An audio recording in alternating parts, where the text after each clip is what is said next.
Hallo YouTube und herzlich willkommen zu einem neuen Tauchvideo mit eurem Olli. Es geht zum zweiten Tauchgang des Tages und wir sind am Tauchspot Gota Aşelniyat. Hoffe natürlich, dass ich das richtig ausgesprochen habe. Gota Aşelniyat kommt natürlich aus dem Arabischen, wobei Gota so viel bedeutet wie Kreis oder Rund und Aşelniyat bedeutet eine Handvoll hingeworfener Münzen. Könnt ihr euch dann selber zusammenreimen, wie ihr diesen Tauchspot übersetzen möchtet. Ansonsten gab es jetzt hier nicht wirklich viel zu erzählen, deshalb lasse ich euch jetzt mit den Bildern alleine und am Ende erzähle ich euch noch, wie das Ganze weitergeht.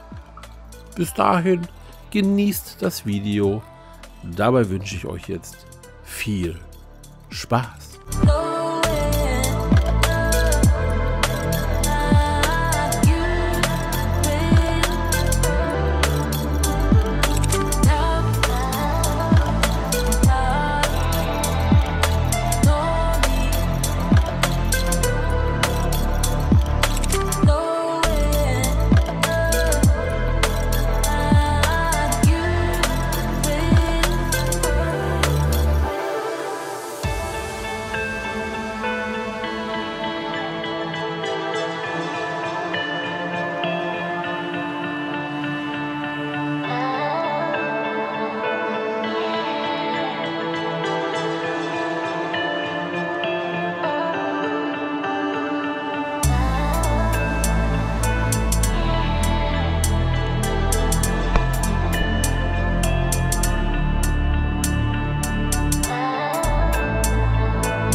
So, meine Lieben, das war's hier vom Tauchspot Gotha Aschelniad oder Aschelaniad.